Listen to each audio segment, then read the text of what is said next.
We begin with a Caribbean tale of mystery, murder, and intrigue. Here the sea holds a wealth of secrets. Welcome to Coconut Bay, a picturesque Caribbean village nestled by the sea. Life here is simple, peaceful, and filled with gossip, until one fateful night shook the town to its core. It was the talk of the town, the grand wedding of Desmond, the village heartthrob, and Clara, the baker's daughter. Everyone gathered to celebrate under twinkling fairy lights and the rhythm of steel drums. But as the night wore on, something felt off. Desmond excused himself to get some air and never returned. The crowd waited, the music slowed, and whispers began. Where could he have gone? The next morning, the village was abuzz with theories. Some said he got cold feet and ran off. Others whispered about a secret lover. And then there were the old-timers who muttered about the curse of the sea. Clara, heartbroken but determined, refused to believe Desmond would abandon her. "He loved me," she told anyone who'd listen. She enlisted her closest friends to help uncover the truth. Clara's search took her to Desmond's home, where she found a crumpled letter hidden under his bed.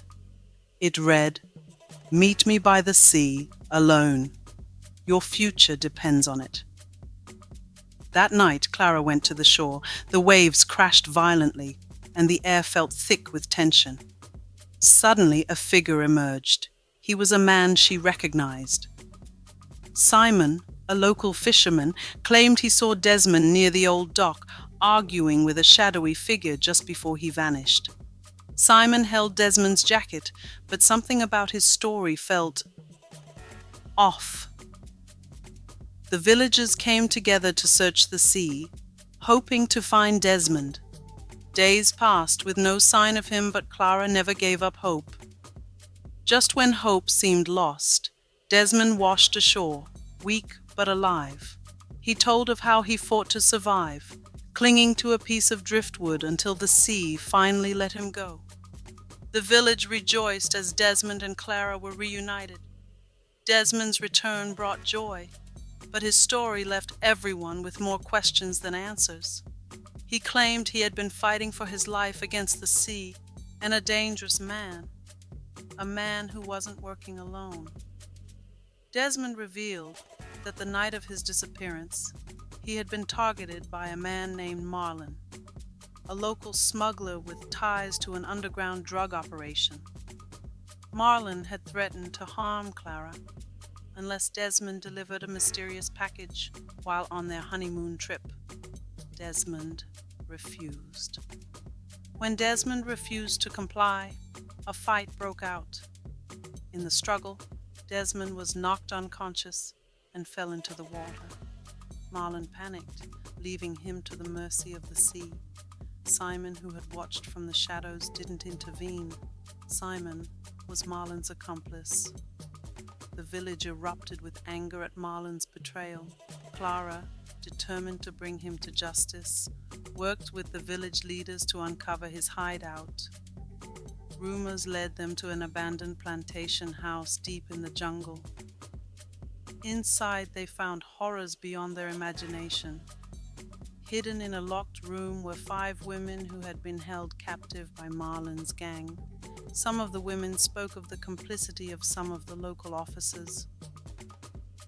In another room, they found photographs of people who had gone missing, faces marked with red crosses and dates. Marlin's gang hadn't just trafficked women, they were responsible for a string of murders. When they found Marlin, he was cornered and defiant, claiming he'd done what he needed to survive. Marlin, enraged by the villagers' discovery, grabbed a machete and threatened violence. His gang emerged from the shadows, ready for a fight.